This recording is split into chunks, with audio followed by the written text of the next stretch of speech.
Are you able to see my screen? Jeet, you can see. Radhe, Radhe. Yes. Great.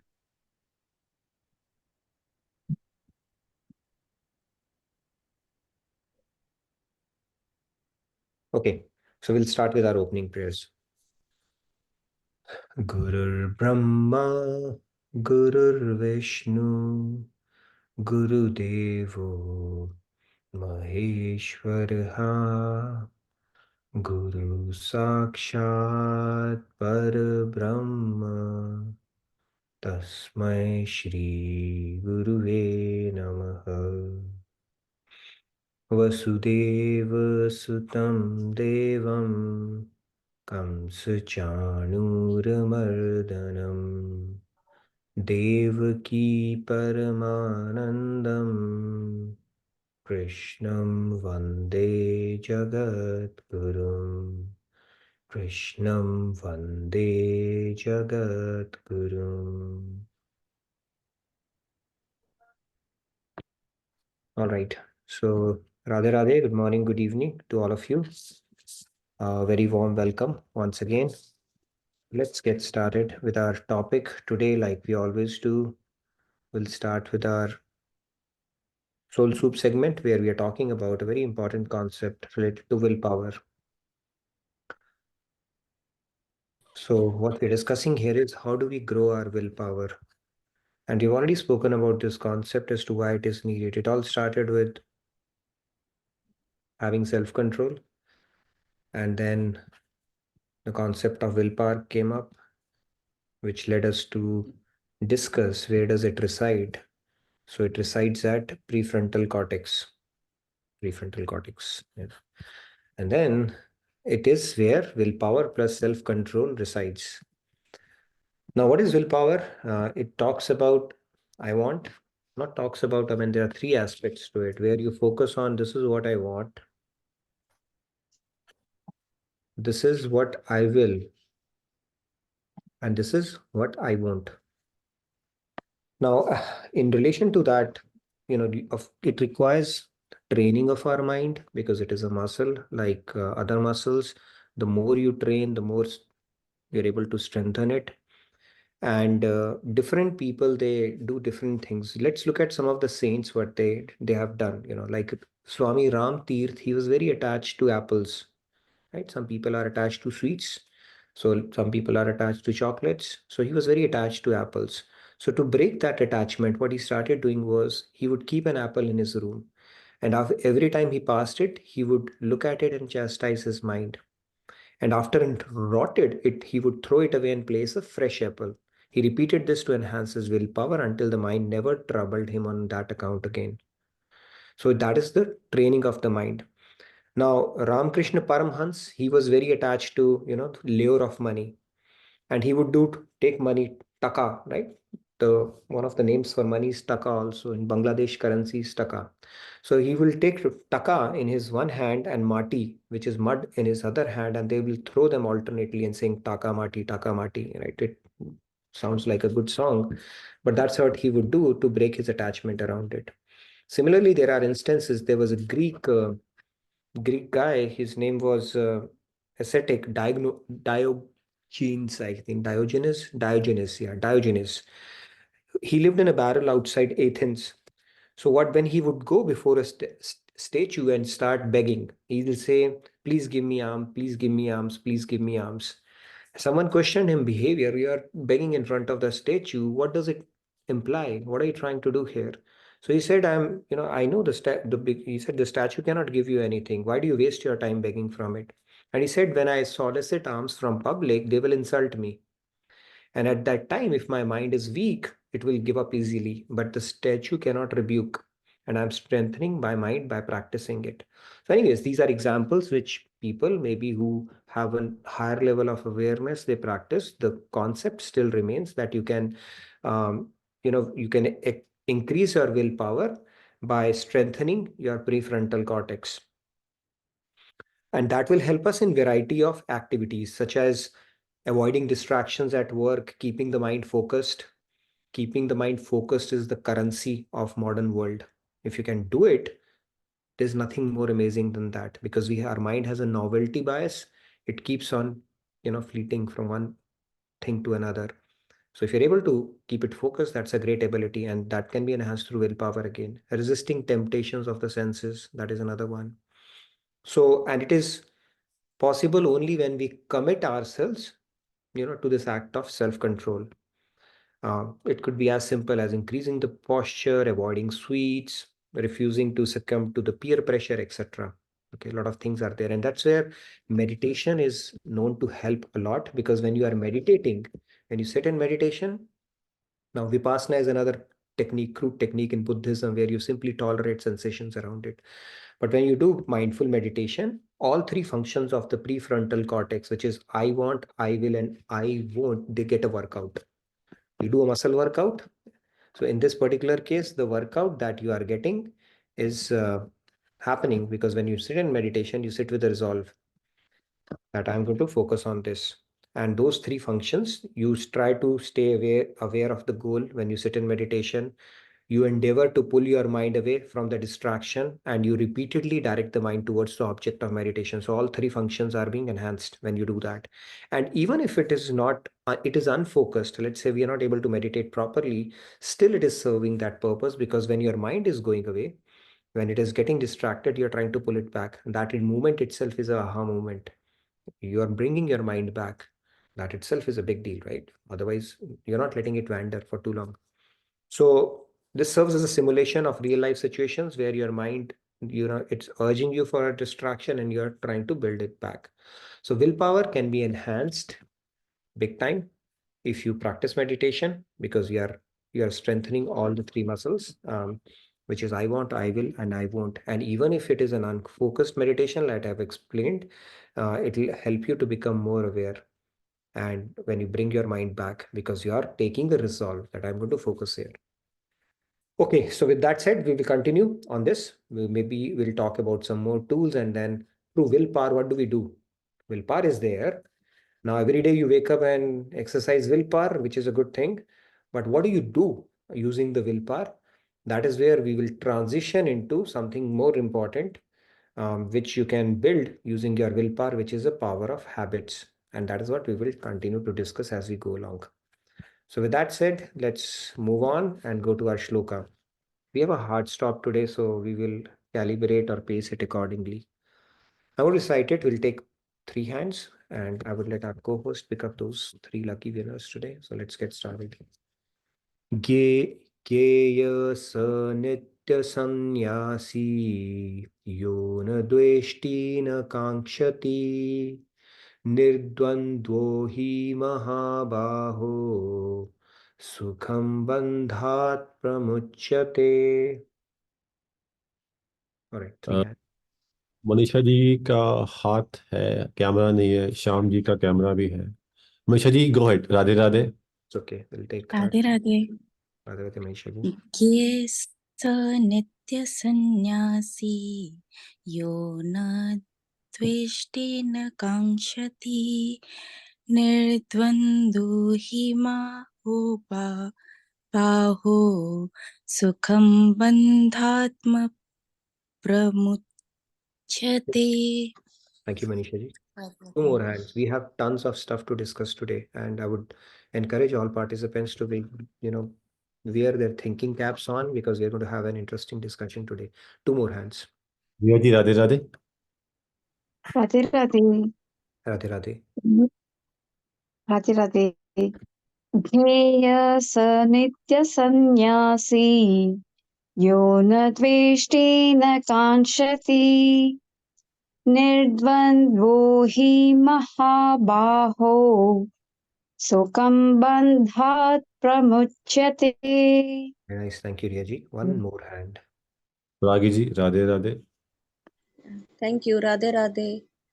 ज्ञेय ज्ञेय स नित्य संन्यासी यो न द्वेष्टि न काङ्क्षति निर्द्वन्द्वो हि महाबाहो सुखं बन्धात् प्रमुच्यते। Thank you, Pragi ji, and thank you, Shyam ji, for your sacrifice. Now let's move on to the shloka. The Karam yogis who neither desire nor hate anything should be considered always renounced. Free from all dualities, they are easily liberated from the bonds of material energy. So we'll talk about this concept of Karam Yoga and this concept about neither desiring nor hating anything, and that equanimity, that dispassion, and that detachment aspect of it, right? So yesterday we said, what is detachment? We've been talking about detachment, and how do we enable detachment? What is the arithmetic behind it? So we'll talk about that. So let's get started with our topic of our discussion, Karam Yoga. Okay, this gentleman, I've made him famous. I show him every day. So it's a safety net. When we do that, it enables us to have a plan B in place. And that is why Karam Yoga is a practice that we need to deepen in our day-to-day lives, because we cannot sit in devotion for the entire day. And not all of us do a full-time seva or carve out a time for seva on a regular basis. But seva, can it be Karam Yoga or not? That in itself could be a great topic. But the point here is Karam Yoga, if we do, we can make every work devotional. Instead of being secular, every work can be made devotional. And that is why Karam Yoga is a practice that Lord Krishna is advocating for. And in fact, he goes on to declare that it is better than Karam Sannyas, because everybody can practice it. Now, equanimity.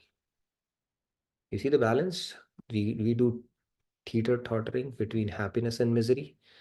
Now, the way of looking at it is, you look at the pendulum, it swings both ways, right? From one extreme to another extreme. And we've spoken about this concept. You go to one extreme, one way of looking at it is going there. The other way of looking at it is gaining potential energy to go to the other extreme. So people who get excited on either can go either way. And Krishna is saying, no, just reduce your amplitude. In physics, they call amplitude how far away you are from the central neutral position. Pendulum finally stabilizes, you neutral that. So this teeter-tottering between happiness and misery is something we have to look at in perspective. Yesterday, Falguni ji asked this question. I spoke to her afterwards. I think the confusion happened because duality, it is also used from that context, that duality and non-duality principle. This duality that we are talking about is yin and yang, day and night, happiness and misery, victory and defeat, joy and sorrow, in that sense. So these two sides of the same coin, we have to look at it as something transient and impermanent. Both are same, basically, transient and I'm repeating, transient and impermanent. Yeah. So it's like this is also fleeting and it's going to pass away. Nothing is permanent as such. So you simply tolerate that feeling. Don't get too excited. If you get too excited, then you are already set you've already prepared for getting upset when things will go wrong. So that is the concept where you stay close to equanimity, or stay equipoised with an understanding that nothing is permanent. This too shall pass. And the balance and the equipoise, if you can maintain that, that is the key in life. Everything is about balance in life. You go to any extreme, in any case, it will lead to a downfall. If you go to all the theories in economics, you see, every time something happens, like people say the capitalist economy is way to go. Like in US, meritocracy based system, and you people, whatever they deserve, they'll get that. And if you don't deserve it, you'll not get it. So capitalism is the way to go. Then what happens? Greed takes over. And then what happens? 20% of the people will hoard 80% of the wealth. Rich will get richer, poor will get poorer. And then you'll say, no, let's move towards a system of socialism. Socialism is okay, let's just distribute money to everybody. Everybody should have access to food, clothing, shelter, plus they will get the basic salary and everything. Then what happens? People become complacent. They think they have a sense of entitlement whether they work or not. Like, look at the Sarkari Babus in India. It's like whatever they do or not, nobody can fire them. So what happens in that case? Productivity takes a dip. Then which model is sent? Then Mr. Marx came along, somewhere in between. So the point is, it's not about going to any extreme. Each model can work provided we are sorted out and hitting a balance on what we are trying to do. So equipoise and balance is the key, as opposed to taking a hard stance on something. Balance is the key. in life for anything. Now, if you want to shift the balance for anything, it has to be directed towards God. Then it is worth it. But in this world, anything taken to extreme will end up becoming a problematic for us only. So neutral gear is the key. If you have driven the car, neutral gear is the way to go rather than driving it. Otherwise, we have to calibrate stuff depending upon whether we are going on an incline or coming down. That means when our bad sanskars come, we put it in a lower gear. You have to work harder. When our good sanskars come, you have to put in less effort. It's mostly going by itself. But in general, when the situations arise in our life, in those situations, we always have to be in a neutral gear. It's like equipoise, just take it. Good thing is happening, accept it quietly as God's grace, express a silent gratitude and move on. Bad times come, this too shall pass. It is a test from God, and I'm not going to fail this test. I'm going to utilize it as an opportunity for my inner growth and take a spiritual leap. Okay, so don't let that opportunity pass you by. Okay, rarely do those not rarely, I mean, all of us get these opportunities in our lives. Something will happen with, okay, something will happen. A personal front, something is happen. Professional front, something will happen. If nothing, COVID will come. Something will bound to happen in your life. So we should not get, really bogged down with that. In fact, it is the greater the threat, the higher the opportunity. So if you look at it, it's like bring it on. I'm going to just take myself to another level. And it's actually a great opportunity to take your spiritual journey to another level altogether. Okay. So if you look at it this way, the key is to be neutral, equipoised, no difference between events that produce pleasure and pain. And when are intellectually convinced about this, mind will automatically become detached. Karma yogis accept both positive and negative outcomes with equanimity as the grace of God. Okay, so that is the key. Now let's continue to build on this. Now, no pain, no gain. Right. So we have heard this multiple times, but look at it. Anything that you pick up, even if you have to, um, learn to build a guitar, play a guitar, calluses you'll have to deal with, right? That thick skin and hardening skin, you have to do that. It's painful, but then you endure that because you want to do that. So you have to endure that pain. Even when you are learning to ride bicycle, you fall down in the process, and that's how you learn that. In fact, when you learned to walk, you fell down multiple times, and then somebody picked you up, and over time you got over that as well. So there's nothing like failure. There is either success or learning. So, okay, stamp out that word failure at all. Okay, either learning, either success or learning, and that is how it's meant to be. So and life will give us multiple opportunities and periodically to learn and move forward. And strength training is also, right, we are enduring resistance and placing our muscles under a bit of a duress. But then what happens, like we exercise our willpower, the prefrontal gets strengthened, your muscles also, you endure that pain, and then it really helps you to build those muscles as well. This is the principle there. You have to endure pain for the long-term gain. Sant Tukaram's, his life was a disaster, personal life. His wife was somebody who would always be behind him. This, as the story goes, once he was bringing in, she said, you are always doing Radha Vittal, sitting at home. Why don't you go and do something, get something for the family? So he went out and then got some goodies. I think goodies were sugar canes or something like that. Okay, let me bring it back home. But because of his benevolent or saintly nature, he started distributing it along the way until he remembered I had to take something back home as well. And only one stick was remaining, bamboo stick. And he gave it to wife. The wife was so upset with him. Just imagine a wife, she just hit him with that bamboo, not bamboo, but the sugar cane. So when it hit him so hard that it broke into two. And he said, okay, this is also good. Now, I don't have to cut it. One you can have and one I can have. So that is the attitude saints have around every situation that is thrown their way. Okay, so we have to take inspiration from them as opposed to getting bogged down by adversities. And God has designed this world so beautifully that it'll make us experience both yin and yang. You'll not be able to appreciate happiness if you don't have distress. But when you start rising above the dualities are this yin and yang, two sides of the same coin, then we start cutting a corner spiritually. It's extremely pleasing to God, and we draw a lot of His grace. Okay. And it is taking us gradually towards spiritual elevation as well. If we choose to ride emotions, we are maintaining the status quo. In fact, we might be pulling us down as well. But when we start transcending that, or simply tolerating, no, when we start tolerating it, then we start transcending to another level. Okay, so that is the secret, spiritual secret to understand.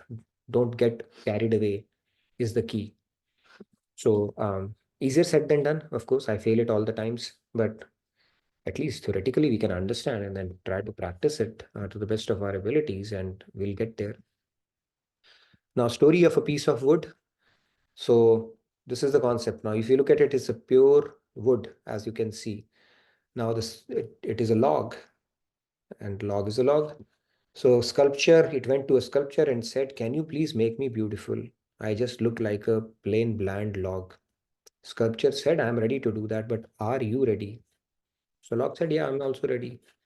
Then the sculpture starts doing its job. It brings out its tool and starts hammering, chiseling, and doing all the stuff. And the wood starts screaming, "Please stop! This is so painful." And then the sculpture said, "If you want to become beautiful, this is something you'll have to bear. You'll have to tolerate it." And only when you'll tolerate, even in Maharajji's bhajan, there is something they write. अब और अधिक चमकेगा सोना पुनी पुनी agni tapane ko. So God is doing the same thing. He is the sculpture. We are that wood piece.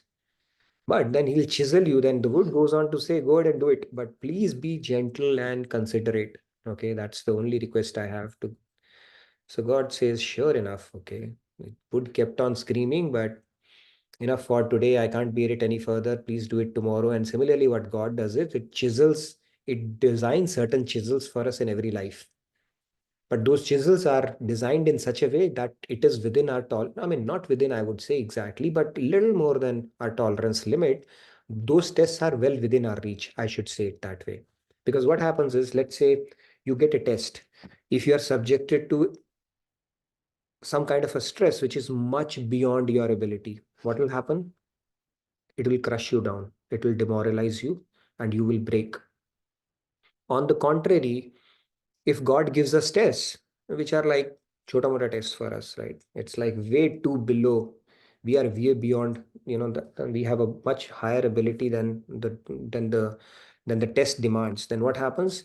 We will become complacent and stay where we are. On the contrary, we might even come down.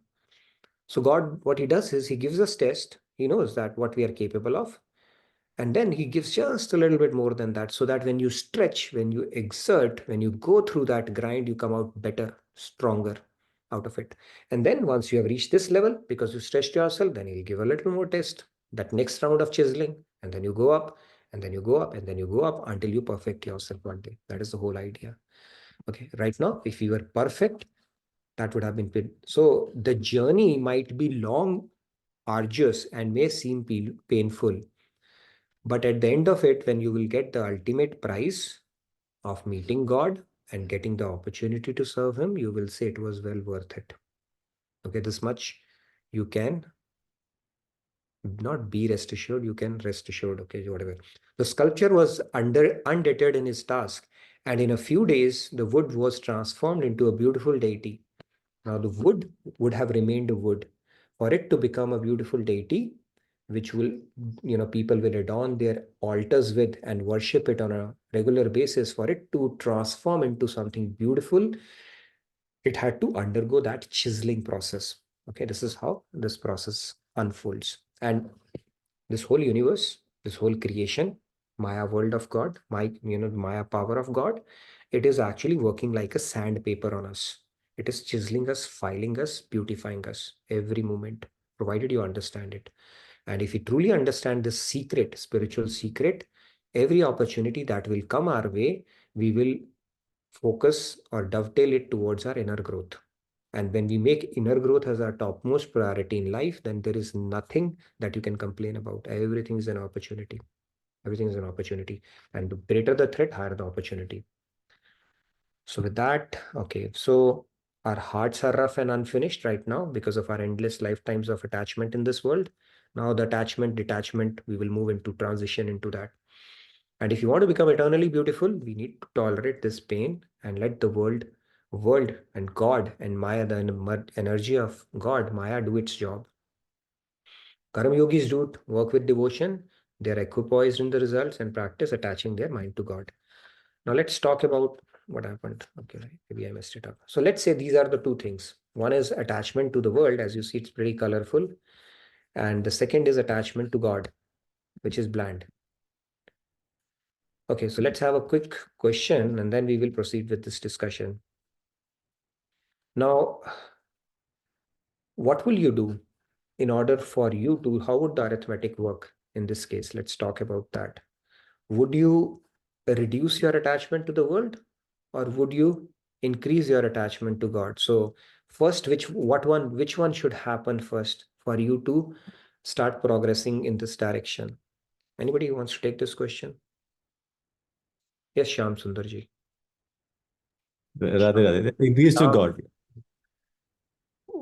what will you do first? Increase to God or reduce from world?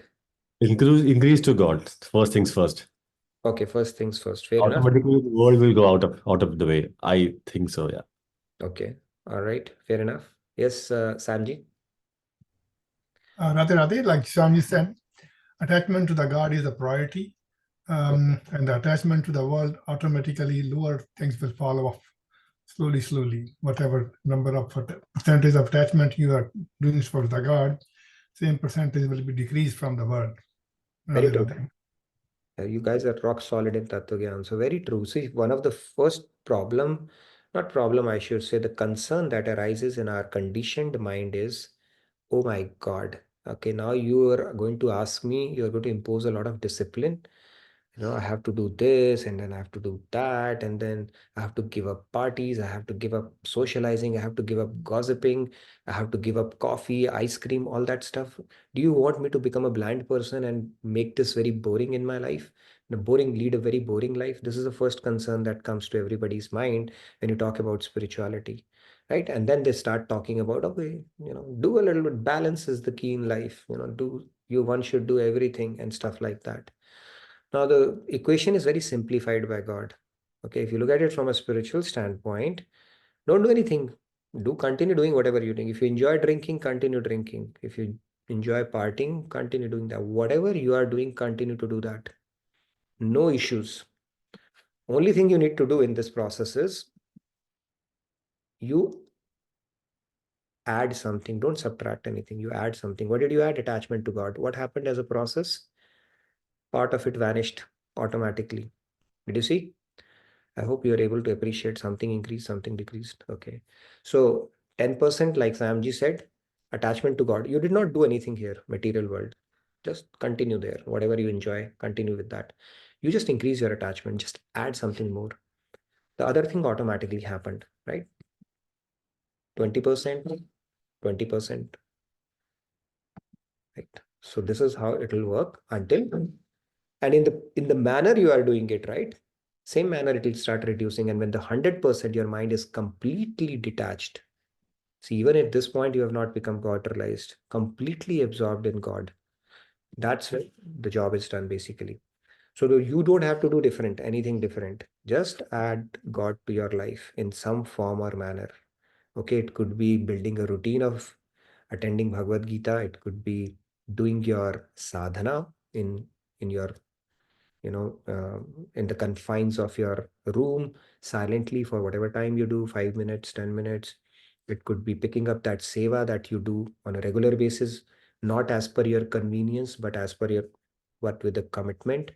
Just focus on these things.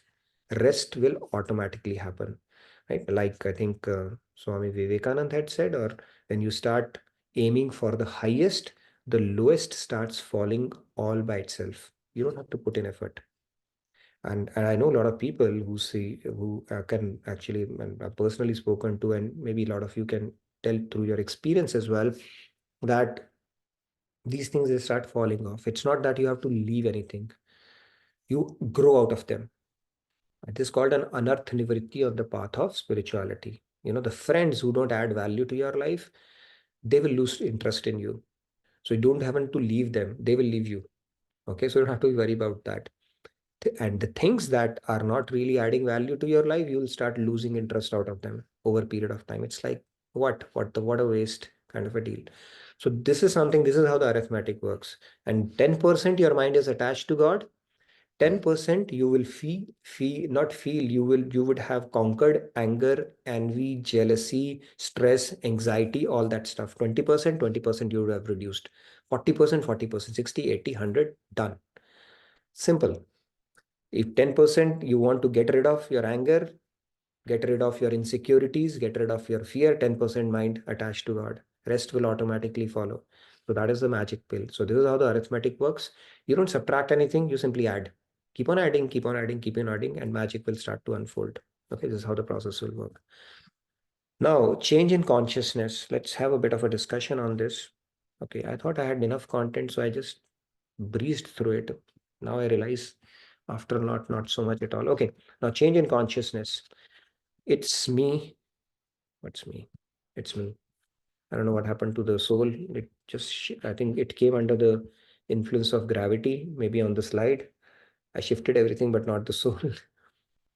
By the way, I came across this beautiful, not beautiful, pretty fascinating quote that talking about gravity, somebody said it's not gravity, Earth sucks. I don't know what they meant by that, but anyways, so it's me.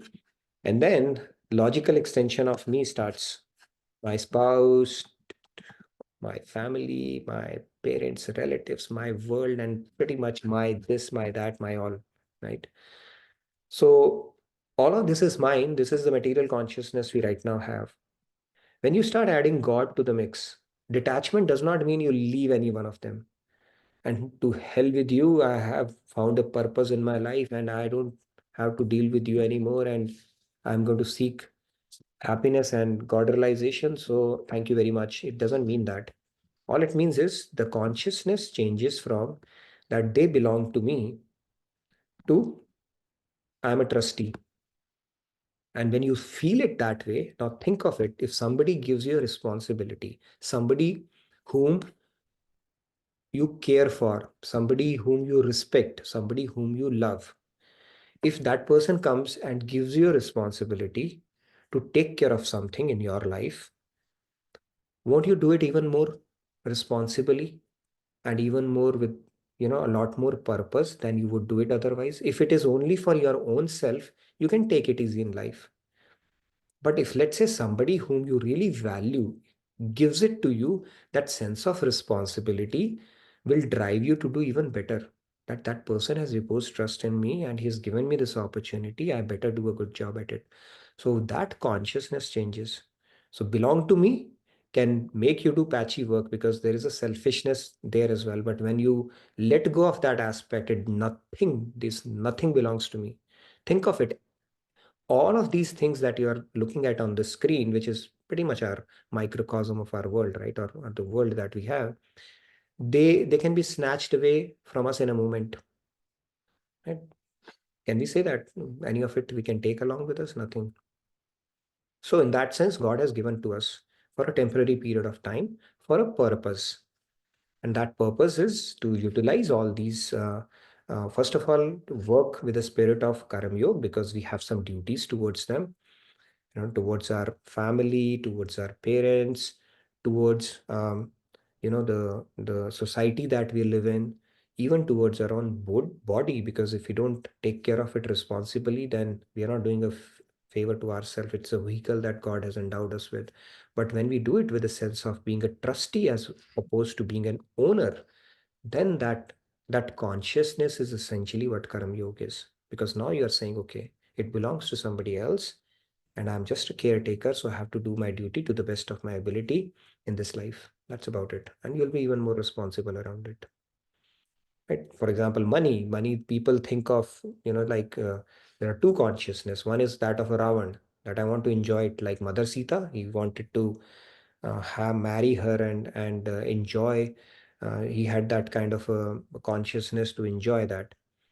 But it says that you do that as a Janak. Janak was, okay, it doesn't belong to me. Finally, it has to go to Lord Ram, or it doesn't belong to me at all. So that is the thing.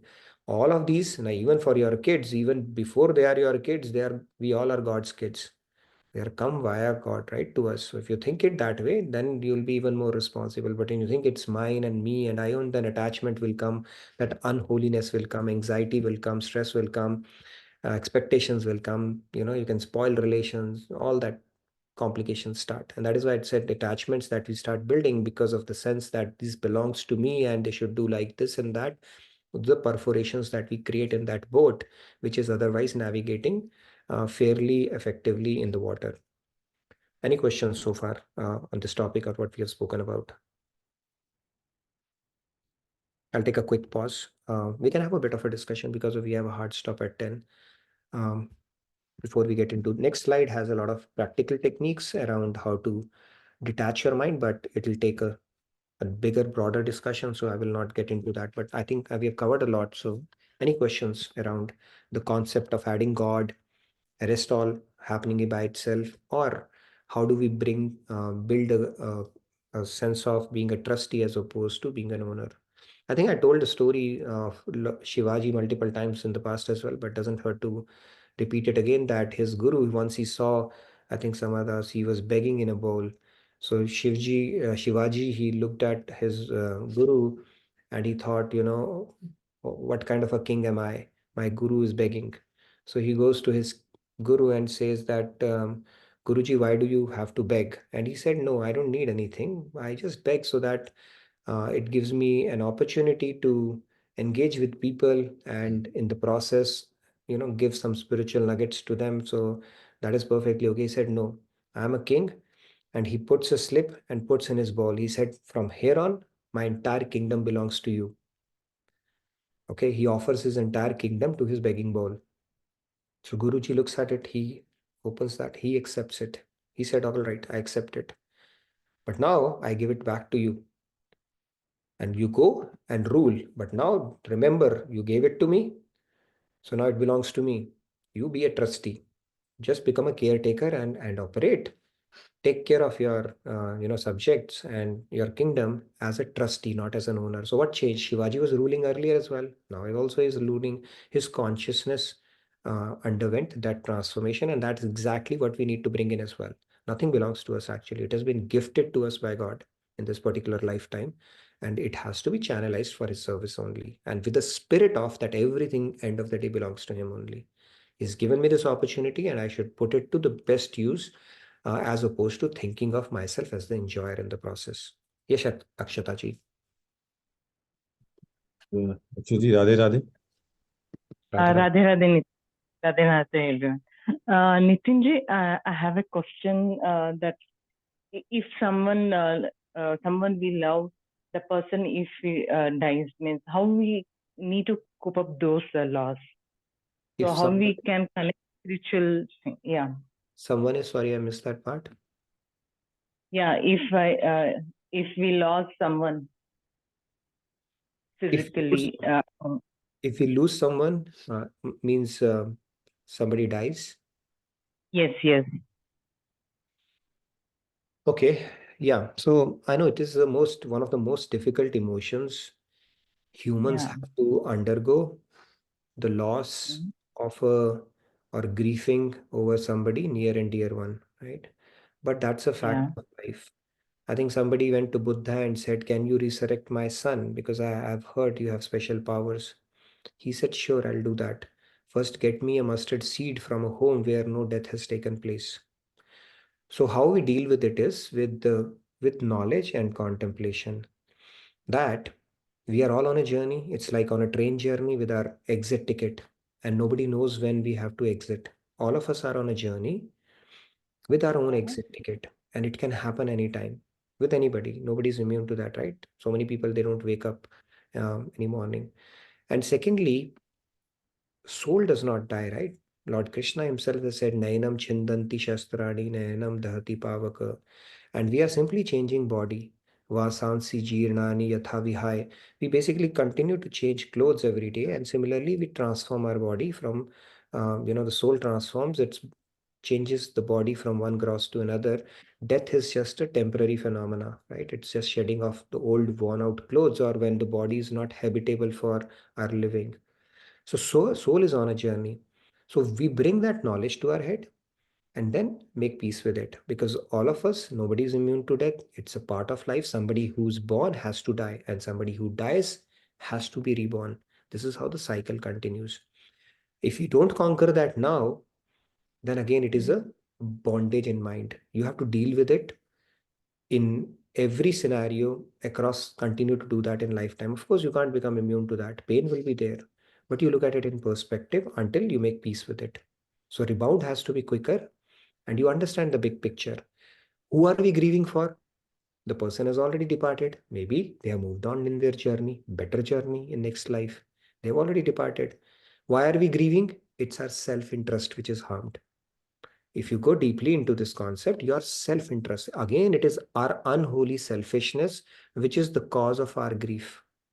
Not because we are caring for the other person, because our happiness, the happiness that we perceived in that relationship, has come to a stop. That is intolerable for us, and hence we cry. But from a soul's perspective, they moved on in their journey and they're not going anywhere. We keep on getting recycled. So you only wish them well, and you know, thank God that at least you got that association from them in this particular life, and wish them well. And nobody is immune from them. And there was a guy who was having a hard time dealing with his wife's demise, because you know, he was feeling that gap in his life, and he was not able to get a closure. So Swamiji was telling that story beautifully, until he told him that what if, you had to depart before your wife would. Can you imagine her having to tolerate that grievance of losing you? That gave him a closure. So the point is, everything is happening perfectly. We simply have to bring in acceptance through proper knowledge that soul does not die. All of us are in a journey, and it's a part of life, material world. And if it troubles you so much, then why not we take it to another level, like Buddha did? Forget about death. He saw misery, he saw pain, and he saw death, and he said, okay, all of this is going to happen to me as well. And he was so troubled with this question that he took his detachment to another level. He said, okay, I'm going to get to the root and get out of the cycle itself. So if it troubles you, channelize your trouble to an extent that say, okay, I'm going to just break out of this shackle in this life itself. That's the right way of looking at it, as opposed to getting bogged down with those emotions and continue to grieve for a longer period of time. Our scriptures have given us a 13-day period to take a closure on any such event that happens. Beyond that, we have to force our mind to get back to normal, because otherwise, God, it's not aligning to the scriptural principles if you continue to lament beyond a certain point. And then, more importantly, you are doing a damage to yourself by building those sanskars. Right? How long you'll continue to cry, and how many lifetimes you'll continue to cry, and how many people you'll continue to cry. It's not the same soul you'll cry for. There will be some other soul. It's a pattern because of your false sense of ownership and attachment that you have built to that thing. So we need to beat that, do something about it. And that is where this knowledge comes in handy. Okay. Hope that answers your question, Akshata ji. Or did I freak you out? Yes, Nitinji. Seriously, yes. I know it's the most difficult thing, but I'm telling you, God has given humans a resilience to come out of catastrophic things, big disasters like big earthquakes that happen, tornadoes that happen where entire families wiped off. God has given us resilience to get out of those kind of things as well. Okay, we just have to tap into it. But if using our willpower in the negative sense, our negative chintan, we do that, that's a different thing. That's where people can get into depression and stuff like that. But we have that inner resilience. We just need to tap into the right knowledge, look at it in perspective, and move on. Do things which will be pleasing to God and which are good for our spiritual journey, as opposed to getting hung up in these life events. They are part and parcel of life, and nobody's immune to it. Anybody may have to make an exit from this body at any moment. Okay, that's a fact. Okay, let's say Samiranji. Thank you. No worries. Simran ji, Radhe Radhe. Radhe Radhe Radhe. Radhe, sir. Regarding this only, I wanted to share something that Today when I woke up just before 5-10 minutes, I was a little awake and I was aware that I what is going on in the mind, and I a thought of losing my mother. It came so hard that uh, I I I started to break down, and I thought that, oh shit, this is real or it is going to be real someday. And I was I broke out, and then after that, when I thought that I have to deal with that one day or any day. But then when I felt a little normal, then I thought to myself that even if that kind of situation comes, I will call out God. So why not? If I'm feeling so now, I have to hung up to God only, because He is the only permanent thing that will stay with me always. True, very true. In fact, Anita Murjani, I think in her book, she's written, if you are situated in your true identity, this material relationships and the depth material things that you feel, oh my God, this is the best thing I've experienced and all that stuff, it will look pretty trivial in front of what a soul is capable of feeling when you feel true love, pure love of God, or even when you are situated in your true state. So then those things are put into perspective. But the problem is that we don't realize it when we are in this consciousness. We get hung up in playing this game lifetime after lifetime. But yes, to your point, Samaranji, this is something we have to see. One of the things of objectives of reading Bhagavad Gita is to deal with these kind of extreme emotions, which can evoke extreme emotions in us much better.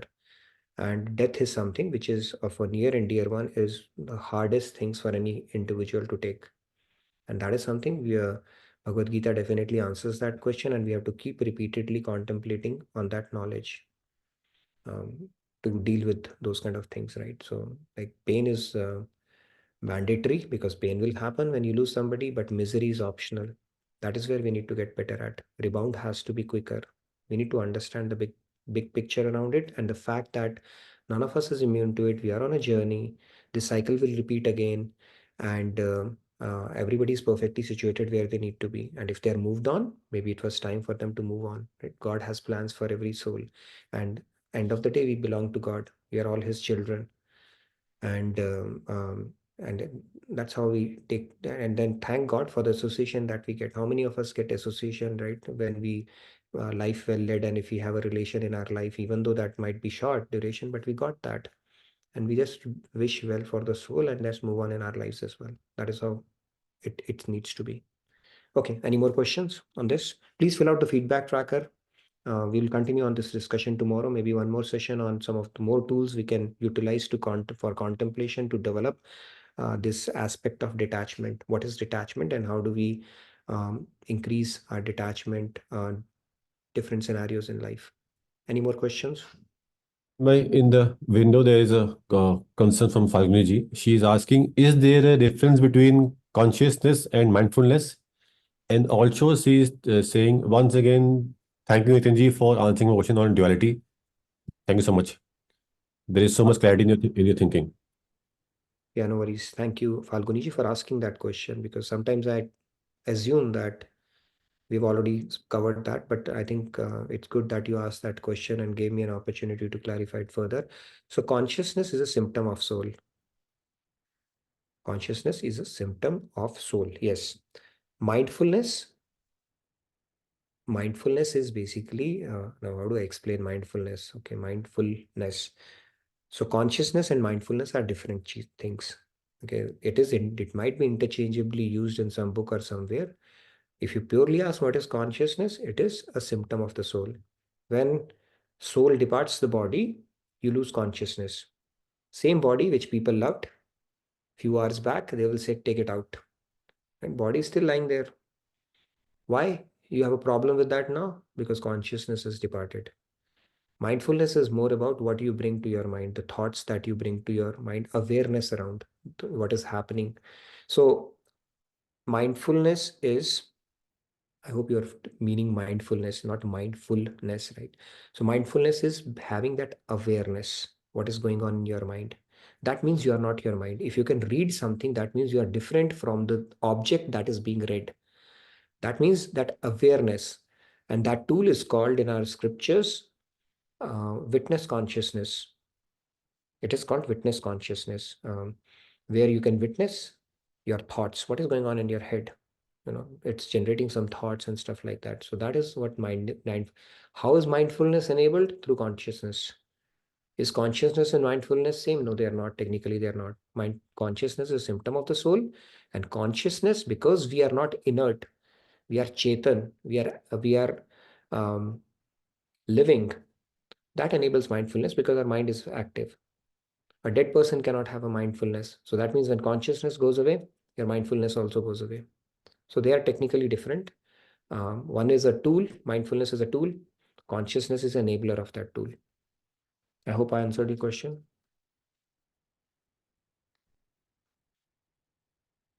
Please fill out the feedback tracker if not already. If you have any more questions around this, any more questions, I think we have a little bit of time. We have 540 seconds to be precise. By the way, the app is pretty awesome. If you have not downloaded it, Radha Krishna Bhakti app, it's in Hindi also. So just a small thing, you just select Hindi in drop down and everything is in Hindi. It is like magical. You have to experience it yourself, download it, see how it happens. I haven't seen anything mind-blowing like that, okay? But you check it out for yourself and you change it back to English, everything is in English again. And now Bhagavad Gita is in 6 languages. You can do annotations, take notes, 6 languages, okay? I don't know all the languages here. I think in Tamil, in Hindi, in English, Spanish, French, Chinese. No, these 3 I don't know, but it's in 3 more languages. I think maybe Odia or Gujarati or something, but it's in 6 languages. So do check it out. Download the app if not already, and 21-day challenge, please do. I'm telling you, I'm myself lagging behind, but I promise myself to do that. So please do that. It's going to be a wonderful challenge. I've done a little bit of it, so it's going to be very, very fulfilling and enriching experience, especially if you can do it as like a routine. So just wanted to call that out. And then we have a Kirtan retreat coming up here in Dallas, okay, with Swamiji, full 3 days of Kirtan immersive experience that we are looking forward to. If you are local to Dallas, you cannot miss it. If you're not local to Dallas, you can still plan your tickets, other than Shamji, of course. So please do check it out, and we'd love to host you. Come over, you can stay. I think devotees will be able to accommodate if you are traveling out of time. Do let me know, or do let someone know. That way we can plan for it upfront. Okay, these were the quick announcements. Any more questions?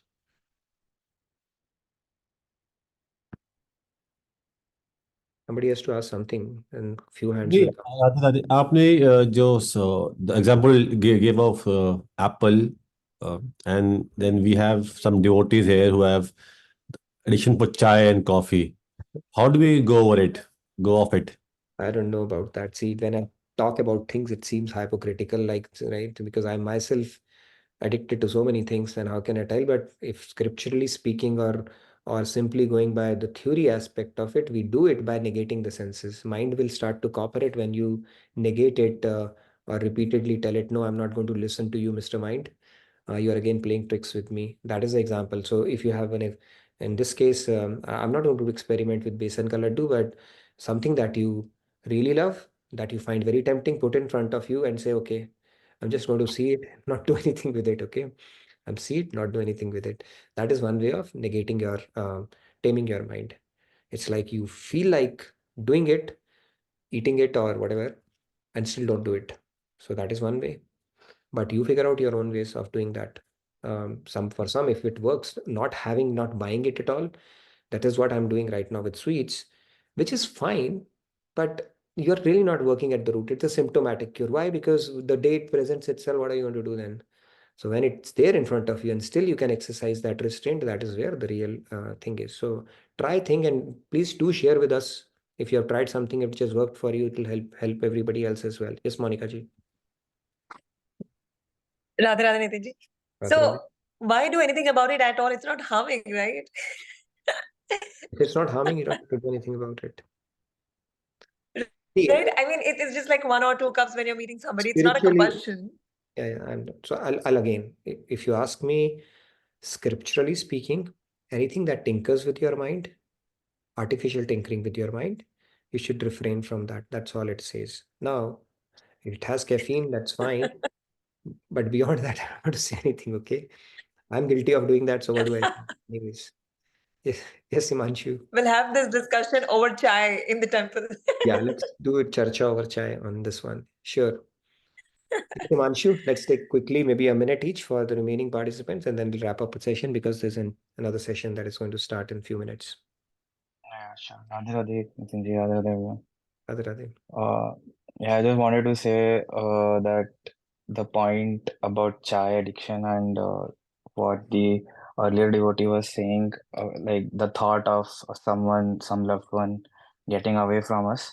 I think in both the situation, we take one thing for granted, that even before our mother goes, we can also go before them. And also, when it comes to addiction to anything which is material, it's the same thing. Either we want that or we want God. So if we want to get rid of something which we are addicted to, we can just put God there. Like if you want this or this, because otherwise we will be again casual. We will be remaining with some material attachment. We will again come.